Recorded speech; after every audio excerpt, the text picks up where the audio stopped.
नमस्कार.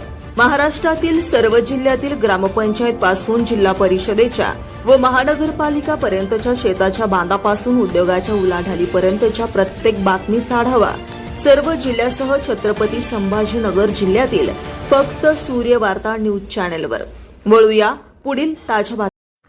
वाळूज पोलीस ठाण्याच्या हद्दीतील मुरमे येथे 17 वर्षीय वैष्णवी संतोष नीळ हिच्या निर्गुण हत्येप्रकरणी वाळूज पोलिसांनी अवघ्या 4 तासात संशयित आरोपीस जेरबंद करीत उल्लेखनीय कामगिरी बजावली आहे. आरोपीस न्यायालयाने 7 दिवसाची पोलीस कोठडी सुनावली आहे.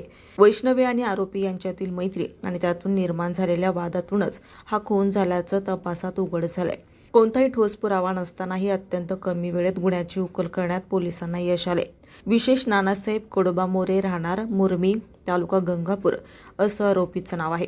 वैष्णवी वाळूज येथील साईनाथ महाविद्यालयात 12वीत शिक्षण घेत होती. ती रोज सकाळी 7 ते दुपारी 12 या वेळेत कॉलेजला जात असे. वैष्णवीचे वडील संतोष, आई मथुरा, आजोबा यादवराव आणि लहान भावासह राहत होते. नीळ दाम्पत्य बटाईने शेती करत असून संतोष हे इसारवाडी रोडवरील HP पेट्रोल पंपाजवळ पानटपरी चालवतात. शुक्रवारी नेहमीप्रमाणे वैष्णवी सकाळी 6:30ला कॉलेजसाठी घराबाहेर पडली.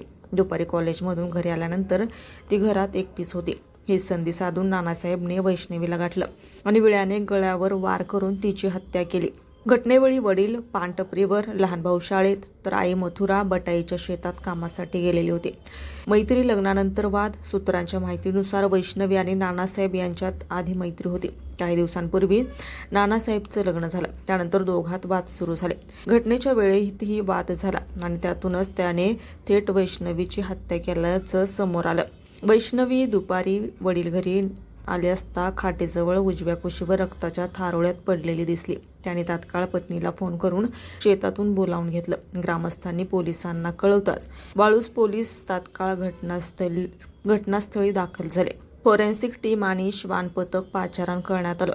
घटनास्थळी पोलीस उपायुक्त पंकज अतुलकर, सहाय्यक पोलीस आयुक्त डॉक्टर भागीरथी पवार, पोलीस निरीक्षक शिवचरण पांढरे, पोलीस उपनिरीक्षक अजय शितोळे, गुन्हे शाखेचे पोलीस उपनिरीक्षक जगन्नाथ मेनकुदळे आदी अधिकाऱ्यांनी भेट दिली. पहाटे 3:30ला बोले गावात हत्या करून आरोपी फरार झाला होता. वरिष्ठ पोलीस अधिकाऱ्यांच्या मार्गदर्शनाखाली पोलीस निरीक्षक शिवचरण पांढरे यांनी तपास पथकाला तातडीच्या सूचना दिल्या.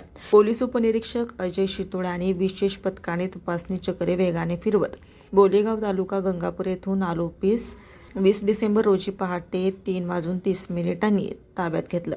कसून चौकशीत त्याने गुन्ह्याची कबुली दिली.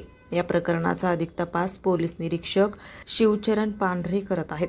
ही धडाकेबाज कामगिरी पोलीस आयुक्त प्रवीण पवार, पोलीस उपायुक्त पंकज अतुलकर, सहाय्यक पोलीस आयुक्त डॉक्टर भागीरथी पवार, गुन्हे शाखेचे पोलीस निरीक्षक गजानन कल्याणकर यांच्या मार्गदर्शनाखाली पोलीस निरीक्षक शिवचरण पांढरे, पोलीस उपनिरीक्षक अजय शितोळे, रमेश राठोड, प्रवीण वाघ, संदीप धणेधर, विजय पिंगळे, सुधाकर पाटील, नितीन धुळे, श्रीकांत सपकाळ, बजरंग दहाडगे, शेख गफ्फार, पांडुरंग शेळके, अमोल गायकवाड, नितीन देशमुख, धनंजय साणप तसेच पोलीस मित्र किशोर गाडेकर आणि अमन शेख यांनी यशस्वीपणे पार पाडली. सूर्यवार्ता न्यूज, प्रकाश सातपुते, वाळूज, छत्रपती संभाजीनगर.